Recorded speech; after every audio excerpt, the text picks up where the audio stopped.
وەک چۆن گۆڕان و نەوەی نوێ یەکێتی و بەرهەم ساڵح پارتی و یەکێتی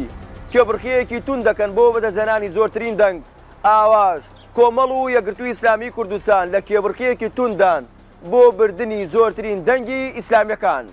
سەنگەرم کێبڕکیەی تون لە نێوان کۆمەڵی ئیسلامی و یەکگرتوو بە تایبەت لە هەولێر زۆر بەدی دەکرێتن یەکگرتوو مامۆستا و بانکخوازی باشیان کاندید کردووە بۆ ئەوەی زۆرترین دەنگی ئیسلامیەکانی هەولێر بەدەست بێنێت لەوانە مامۆستا حوسێن گردەچاڵی یەکێک لە مامۆستایانی ئاینی و بانکخوازە ئیسلامیە بەهێزەکانی یەکگرتووی ئیسلامی کوردستان کاندیدی ژمارە دەی یەکگرتووە لە هەولێر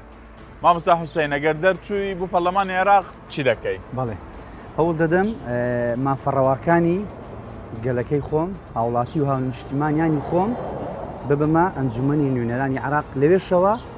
بەرگریکارێکی سەرسەختی مافەڕەواکانی خاک و خەڵک و وڵات و نیشتیمانی خۆمە هێویدارە و پرسیارە لە زۆربەی کاندیدەکانەکەین ئەوان بەڵێ نەدەن کەوانەکەن لەم مامۆسای شێکەین مامۆسا ئێوە چوونە بەغدا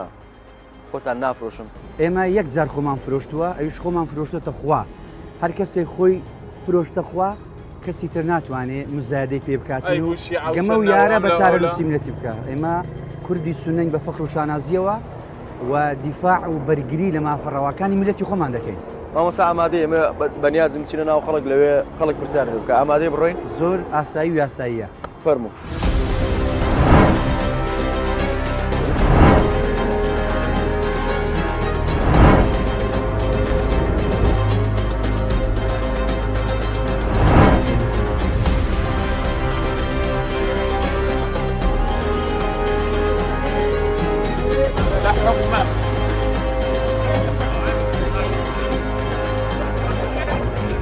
ئەوەی پێمان پارە لەدەست هەمووتان بوو پارەی لەدەست بیدە سەڵاتی لەدەست بیدە بار بەنسبەت بۆ ئیسلامیەکانی کوردستان یەکدەنگین ئەوە وەچی خوتبەی یعنی هەموو خەڵکی کوردستان دەزانێت یەکگرتووی ئیسلامی کوردستان پرۆژەیەکی تەقدیم کردووە بۆ ڕێکخستنی نێوماڵی ئیسلامیەکانی کوردستان سپاس بۆ خوای گەورە بزوتنەوە ئیسلامی ها ینی وەڵامی داواکاریەکەی داوە ئێستا کۆمەڵی ئیسلامی پێی باش نەبوو ئیجتیهادێکی سیاسی بۆ خۆی کردووە یانی بۆ خۆی پێی باش نەبووە پارەیان خوارد بەچی پارەکە هەموو پارەکە نما مامۆستا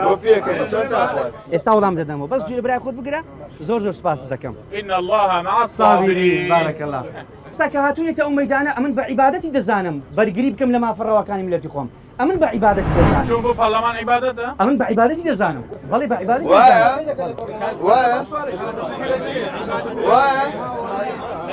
ئەوە دەڵێ عیبادەتە عیبادەت لە مسلەوتە ئەوڵێ بۆ عیبادەت باش ئەگەر بەڕێک نەمگوتی بۆ عیبادەت بەشاشی گوتم بە شێوەیەکی نەتەوەی بچێت بە عیبادەتی ێزان چکان دیفاعکردن لە قوتی میلەت عیبادەتە دیفاعکردن لە ئێستا خەڵک دزیلێ دەکرێت خەڵک پارەی دەخورێت خەڵک نەوتی دەدزرێت خەڵک بودجەی دەدزێت ئەوە بە عیبادەتە و بەرگری لێ بکەیت مامۆستایم بەبێت جیاواز قسەی دەکەم ئەوانەی کە دەچن بەڕاستی کە چوونە بەغدا ئیتر کوردستانیان لەبیر دەچێت لەگەڵ ڕێزم لە بۆیان مامۆستا کوردستان لە بیرت بچێ گوناحت دەگەوێت ڕۆژی قیامەت مامۆستا جواب بەرەوە تۆ بۆ باخەڵە چی یا بۆ شەڕی کوردەچی وەکو شاهید ئەو قسە دەکەم ئێمە سەتان نیوەی پارەکەی خۆمان معاشەکەی خۆمان دەدەینەوە حیزب سەتان 25 ئەمن تعاهودم داوە کە بدەمە ماڵی یەتیمەکان ئەو سەتان 25 تر دەمێتەوە لە کۆی گشتی موچەکان ئەوی تریشان ئەوە پرۆژەمان هەیە ئەو بەرنامەمان هەیە بەست خوا مەرێمە لۆ پست و پارە ناچی بەڵێ سوێن بە بە 1 ملیۆن دەچی 1 ملیۆنیش دەچن بەڵێ بە 1 ملیۆن لەبەر چی دەچی لە بۆ 1 ملیۆنی لە ئەقیتارە دەرناکەوێت ئەمەیان لە خوتبە دوور خراومەتەوە 2 ساڵە بەڵێ ئێستا هاتوومەتە بەرەی خەڵک بۆ ئەوەی کە باشە بەرەی خەڵک لە پەرلەمانی کوردستانیان لە عێراق ئەتوو لە خوتبە لێکوانە دوورکرایەوە عێراق چ بکە دەچێت لەوێ شەڕی ئێستا مافەڕەواکان لێوێن دەرا لێوێن دەرا ئێستا موچە باشە لێکوانە لۆ مۆقیفتان بەس پرسیار دەنێ پرسیار بەڵێ ئێستا ئەگەر بەغدا موچەنێدا دەچێ دەنگی موچە سێ چار شارە نادا بەغدا چار شارە نادا هەرێم دای ئەدانیتیان نەوتووە وتیانە موچە منێرن لەگەڵیانە پێکەوەن ئەگەر پێکەوە نەبن ئەو قسانە هەموو یەکبەری مادام بەگەدا قوربانە بەس دیرەک بە من حەدەکەم منم لە ڕێتایە بەس دیرەک بە بۆ کورد نەک بۆ خۆت بۆ گیرفانت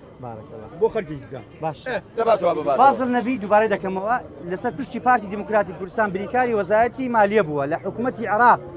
چەند ڕۆژێک پێش ئێستا لە کەناڵی وار تیڤی کە عایدی پارتی دموکراتی کوردستانە گوتی پارتی لە ناگەڕێ موچەی خەڵکی کوردستان بێت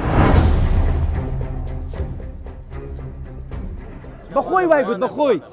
وای گوت ئێدەوەرن لە بانگەشەی هەڵبژاردنەکانتان لەسەر تەلەڤیزۆنەکانی خۆتان لەسەر پەیج و سایتەکانی خۆتان ئەو قسەی بە خەڵکی برێن پارتی لێ ناگەڕێ معاشی مۆزەفی کوردستان داوای بکەنە بانگەشە لە هەموو شوێن جێگای وامان مامۆستایەوە پێتان وایە خەڵکە بووە لە بەغدا ئێستا مڕەشەی پارتی لێرە نییە خەزم یەک من دەرەکان دیدم یەک دقیقە ئەوە من و سەنگەرەوە بەرنامە پێشکەش دەکەین بە ناوی خۆم و سەنگەر داوا لە پارتیەکەین ڕوونکردنەوە بدات ئەوەیە وانە چکو کەسیان لێرە نییە بابێ ڕوونکردنەوە بدات کە پارتی ڕێگرە موچە لە بەغدا بێت بۆ ئێرە ئێستا مامۆستاکان زۆربیان خۆیان کاندید کردیە پێیان شەر تەماشەکە لە هەموو حزبەکان پێیان شەر بە بنووس مامۆستا فلان کەس دکتۆر فلان کەس دکتۆر فلان کەس نووسیتە مامۆستا حوسێن گردەچاڵی بە جلوبەرجی کوردیەوە خۆم کاندید کردووە دیارە مامۆستای بە جلوبەرجی کوردیەوە بەو پەڕی فەخر و شانازیەوە بەو جەمەدانیش دەچمە بەغدا پشت بەخوای گەورە لای نابێ مامۆستا با جاری وایە لای دەبم بەس ئێستا ئەوەلەکە نانانا جاری وایە پێویست دەکە قات و ڕیبات لەبەرکەی ئەو ماوەی لە پەرلەمانیارە قانونێک دەرچواڵێ هەموو پیاوەک ئەبێ چوارجم بینێت ئەوە دیفاع لەو قانونەکەن ئەوە طبعا بابا قانونەکە دەرچوە ئێوە دیفاع لەو قانونەکەن باوەڵام دەمەوە وەڵام پرسیاری کرد باوەڵام دەمەوە طبعا پرسیارێکی مهم وەڵامێکی مهم هیوادارم خێزانی جێی لێ بێستا یەکەم پێش قانون دەڵێ کاکە قانون دەڵێ بۆی هەیە ناڵێت دەبی فەرقی هەیە لەگەڵ بەوەی بۆی هەیە تۆش پشتگیری لە هەموو پشتگیریەوەکەی کە پیا شارژ بینێ پشتگیری لە هەموو شەرع و بەرنامەی فەقرە شەرع و بەرنامەی خوای پەروەردگار دەکەن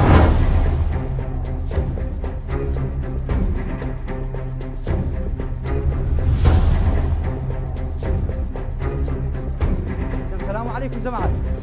شلون الباشن؟ مامۆستا مەلا بوو مامۆستا بوو لە نوێ مزگەوتێک خودبەی خوێن هەموو هەینیان وانی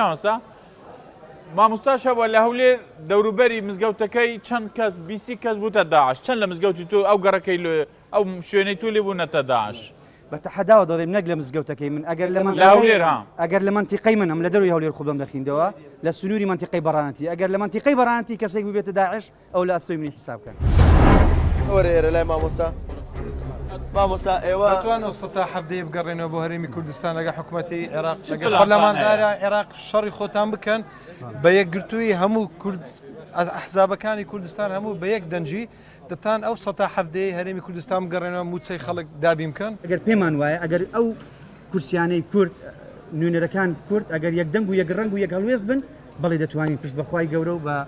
پشتیوانی جەماوەری خۆمان دەتوانین ئەو مافەر دارایانەی هەرێمی کوردستان بگەڕێنەوە مەسەلەن کە پێم نەکراوە ئەوە ئیستیقالم کرد و دێمە کوردستان ئیشێک لەوێ پێم نەکرێت ئەمە پێمان وایە ڕاکردن ئیستیقالەدان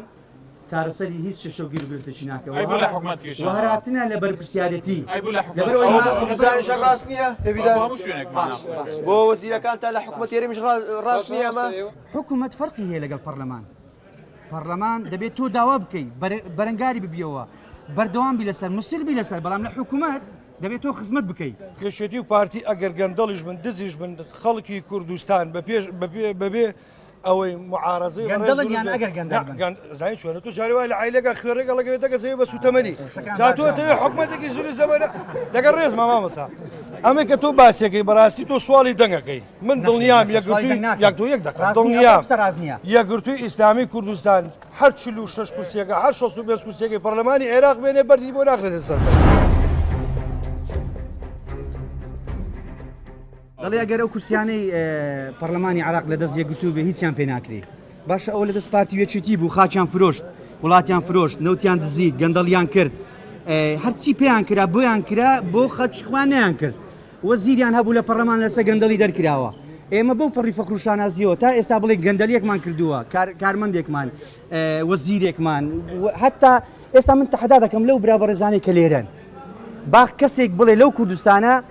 کادیرێکی یەکگرتو بە نایاسایی خانەنشین کراوە. ئێستا حالیان ئێستا سەرۆکی لیستەیە وا ڕیکلام بۆ خۆی دەکە لە ناو شاری هەولێر بە وەزیر خانەنشین کراوە 1 دقە وەزیر نەبووە. 1 دقیقە وەزیر نەبووە. کێ؟ ئەم ناوی ناڵێ. ئەتوو بۆ ئێوە دەتوانێت بچینەوە. نایلم. جەمال داوای حەقت لێکە؟ نایلم. هەڵکە زانێت. بابن بۆی بشمێر. سەرۆکی لیست لیستی پارتی دکتۆر کاوانە مامۆسای زانکۆیە ئەو نییە. ئەو نییە. سەرۆکی لیستی یەکگرتو حاجی کاروانە ئەوە خەڵک حاجی کاروان دەناسی. ئەو نییە. سەرۆکی لیستی کۆمەڵ زانایە ئەوە بار ئەوە 1 دقە نامش ئەویش نییە. هەرێم کەماڵاغا هەرێم کەماڵاغا ئەندامی سەرکردای هەرێم کەماڵاغا یەکێتی وەڵامتان نەدەم ئێستا قسە بکەم فەرموو. جواب دەوام. با پرسیارێک سەرۆکی لیستی هەرێمی کەماڵاغا بە وەزیر تەقاعود کراوە وەزیریش نەبووە. با وەڵامتان بدەم. لە مناقەشە گەرمەی خەڵک چ شتێکی مهم لای تۆمایەوە. ئێمە دەزانین ئەو خەڵکی کوردستان دڵی پڕە خەڵکی شاری هەولێر دڕی پڕە یعنی بەڕاستی خزمەت نەکراوە فەرامۆش کراوە موچەی پێی نەدراوە گەندەڵی لەگەر کراوە سەروەت و سامانی دزراوە یعنی خەڵک ئێمە بە پێی توانە هەوڵ دەدەین ئەوەی پێمان بکرێت بۆمان بکرێت لە خزمەتیاندا ئەگەر بیکەن هێبی دەرتەوە بین پرۆگرامی ئەمڕۆی چی دەکەن حتا بەرنامەیەکی تر خواتان لەگەڵ منوسەنگەر لەگەڵتان دەکەن.